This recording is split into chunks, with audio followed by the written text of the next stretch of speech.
Al-Mukarram Buya Dr. Andus Kamaru Zaman Embah. Kepada Ustaz, waktu dan tempat kita persilahkan. Bismillah di awal kata alhamdulillah panyodai sambutlah salam dari amborila jemaah ambodibari. Assalamualaikum warahmatullahi wabarakatuh.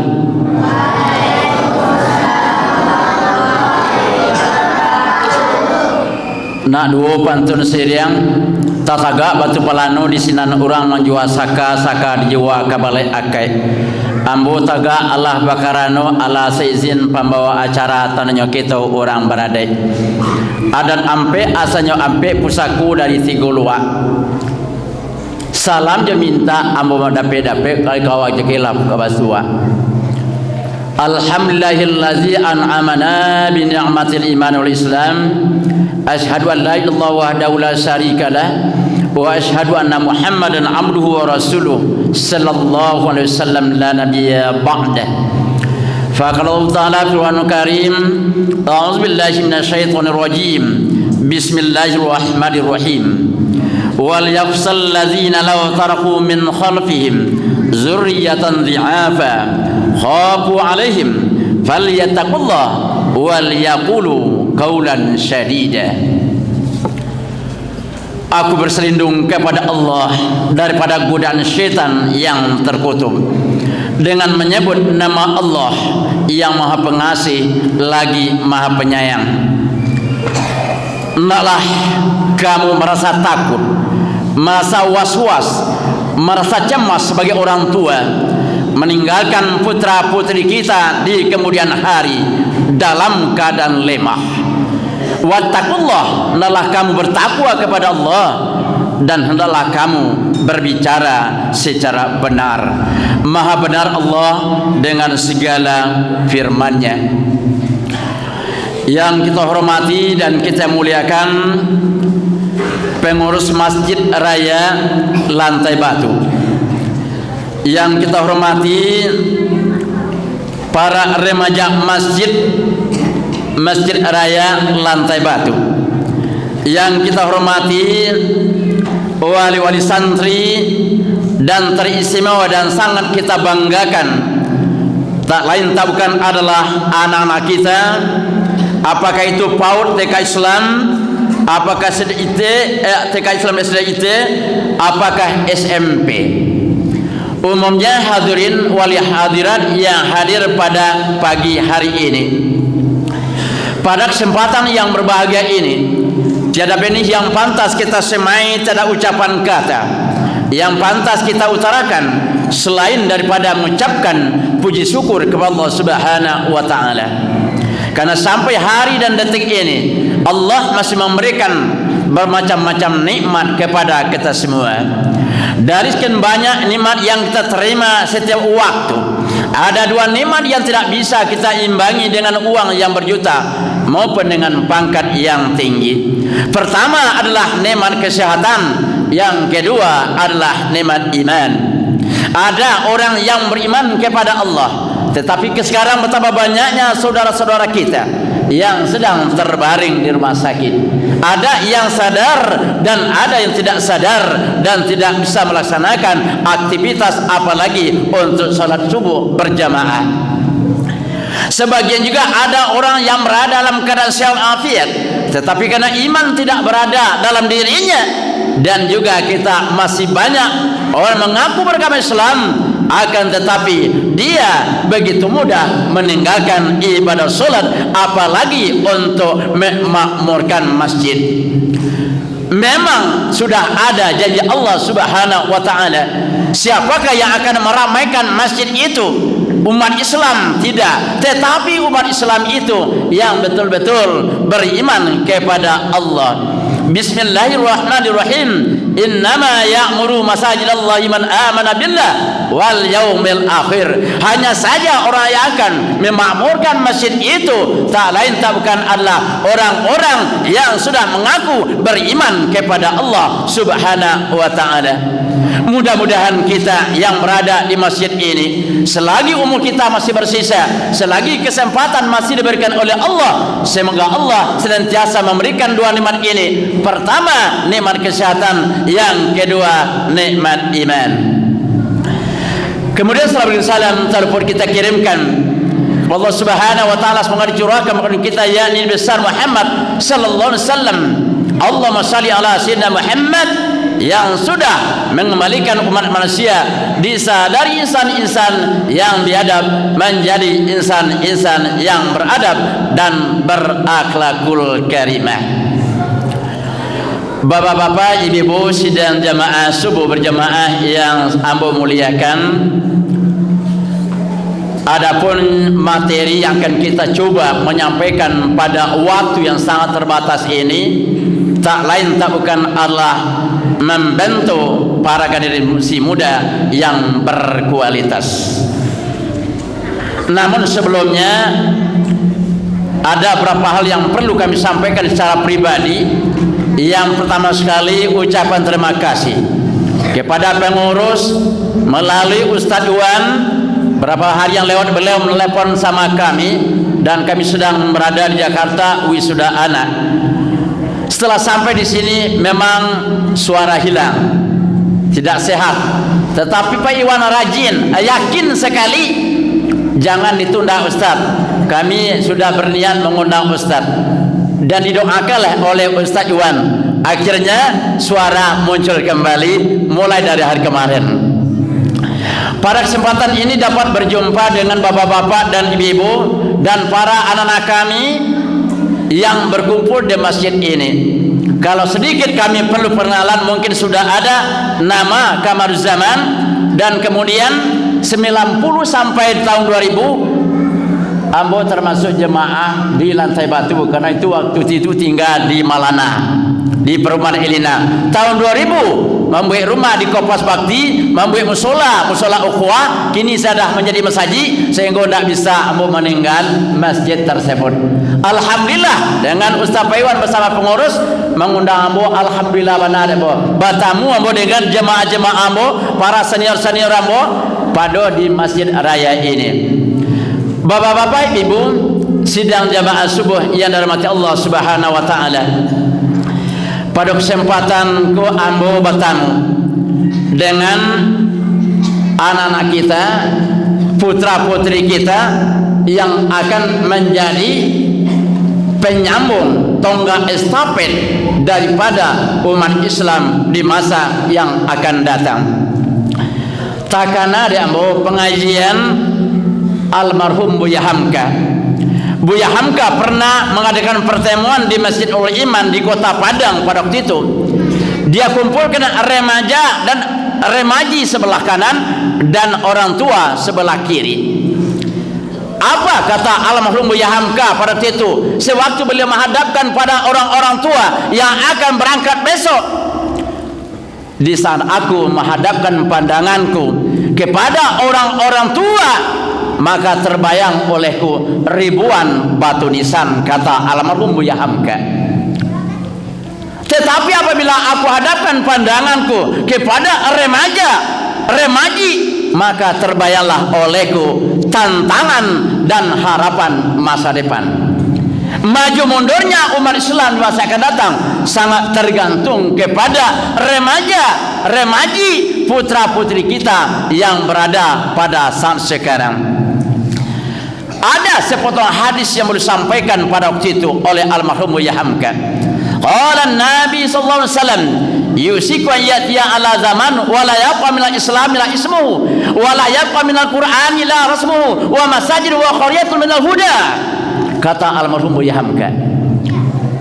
Artinya pada satu zaman nanti, kata Rasulullah, di dalam ramalan beliau ada 3 ramalan yang akan terjadi di akhir zaman. Apa yang 3 itu? Pertama sekali, Islam ini akan habis, yang tinggal cuma tulisannya saja. Orang mengaku beragama Islam tetapi hanya Islam KTP. Apakah dia melaksanakan ibadah sholat? Jangan dijawab tentang itu. Itu yang pertama. Yang kedua, Al-Quran ini akan habis yang tinggal cuma tulisannya saja. Orang akan sibuk dengan informasi lain daripada membaca Al-Quran. Yang ketiga, di mana-mana masjid berdiri dengan megah, permadaninya, lampu warna-warninya, akan tetapi hilang daripada imarah. Salah satu tujuan program yang dilaksanakan di masjid ini, sebagaimana pengurus menyampaikan, tak lain tak bukan adalah bahwa remaji sekarang 5 atau 10 tahun yang akan datang, dia akan menjadi remaji yang cinta kepada masjid. Ini adalah merupakan tujuan kita bersama. Tentu saja tidak mungkin ini akan terwujud oleh anak-anak kita kalau tidak kita secara bersama, orang tua, para majelis guru, anak-anak kita bersama, kita pasti akan bisa. Sesuai dengan ramalan Rasulullah tadi, sehingga ada sepotong ayat yang sudah kita bacakan tadi. Bismillahirrahmanirrahim. Wal yakhshal ladzina law taraku min khalfihim zurratan dhi'afa qafu 'alaihim falyattaqullah wal yaqulu qailan sadida. Karena ramalan ini sudah diramalkan oleh Rasulullah yang lewat. Pada satu zaman nanti dengan kemajuan teknologi, informasi, komunikasi, media sosial, diingatkan oleh Allah Subhanahu wa taala, wal yakhshal ladzi, hendaklah kamu sebagai orang tua merasa takut, merasa cemas, merasa was-was apabila kita meninggalkan anak-anak kita di kemudian hari dalam keadaan lemah. Lalu para sahabat bertanya, ya Rasulullah, apanya yang lemah ya Rasulullah? Pertama sekali lemah imannya. Ini yang pertama kata Rasulullah. Nah, tanda-tanda manusia yang berkualitas baik secara Islam maupun apa yang disampaikan oleh almarhum Buya Hamka, itu ada 5 tanda-tanda generasi muda yang berkualitas yang wajib kita ciptakan dalam rangka menghadapi bermacam-macam tantangan, bermacam-macam ujian baik yang sedang terjadi maupun yang akan datang. Bapak-bapak, ibu-ibu sidang jamaah subuh yang dimuliakan oleh Allah Subhanahu wa taala. Kebetulan Ambo juga diberi amanah sebagai pengurus Masjid Ulama Indonesia Kabupaten Tanah Datar, yaitu kepala bidang ukhuwah. Kami sudah menerima dari Masjid Ulama Indonesia Kabupaten Tanah Datar tentang ranking penyakit masyarakat atau PEKAT Sumatera Barat. Tetapi kita sangat sedih ya, Kabupaten Tanah Datar yang digelar sebagai Luak Nantu, adat bahasa Nisara, syarat bahasa Nikitullah, syarat mengatur adat memakai alam takam bang jadi guru. Akan tetapi apa yang terjadi? Bahwa Tanah Datar sampai sekarang masih mendapat ranking yang kelima tentang penyakit masyarakat di Sumatera Barat. Apakah itu yang berhubungan dengan masalah narkoba? Apakah yang berhubungan dengan masalah judi? Apakah yang berhubungan dengan masalah LGBT? Apakah yang berhubungan dengan masalah KDRT? Apakah yang berhubungan dengan masalah nikah di bawah umur dan cerai paling banyak di Kabupaten Tanah Datar? Nauzubillah min dzalik. Nah, untuk mengatasi hal yang terjadi sekarang, nah itu makanya bagaimana kita menjadikan anak-anak kita secara kita bersama menjadi anak-anak orang berkualitas. Yang pertama sekali, tidak ada lain, harus ditanamkan dari sekarang, dia harus memiliki iman kepada Allah Subhanahu wa taala.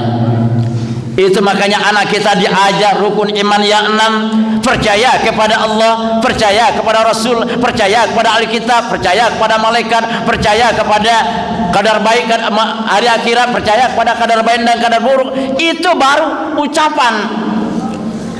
Akan tetapi yang iman itu tasdiqul bil qalbi wa qaulu bil lisani wa amalu bil jasadi. Banyak orang mengaku beriman tetapi tidak mendirikan ibadah salat. Banyak orang mengaku beriman akan tetapi akhlaknya tidak sesuai dengan Islam. Nah, sekarang bagaimana kita menciptakan anak-anak dan putra-putri kita menjadi anak-anak yang berkualitas di masa yang akan datang? anak adalah merupakan titipan Allah Subhanahu wa taala. Merasa banggalah kita sebagai orang tua punya anak. Kenapa demikian? Karena anak adalah merupakan salah satu yang akan mengimbarakan kita di dalam rumah tangga kita. Bagi orang tua, dia sangat berharap anaknya itu adalah menjadi salah satu tempat dia untuk mengadukan nasib nanti setelah dia menjadi orang tua. Gunung Cebadak digadangkan, diambil di hari Sanjo, namudo sehingga anaknya masak. Gunungnya anak digadangkan untuk membimbing ibu bapa juga hari itu, bapak nan indah badun sana. Kapan bisakah orang bapak menyampaikan ini kepada sang anak? Anaklah tumpuan kita. Kalau ada anak kita yang besar, dialah akan membimbing adiknya nanti. Mana mungkin anak kita akan bisa mendirikan ibadah sholat kalau seandainya orang tuanya tidak sholat? Itulah yang menjadi persoalan yang sangat mendasar pada saat sekarang. Ini yang sangat mendasar. Nah, sekarang bagaimana menciptakan anak kita menjadi orang yang beriman? Dia bisa mengaplikasikan itu dengan mendirikan ibadah sholat dan sebagainya.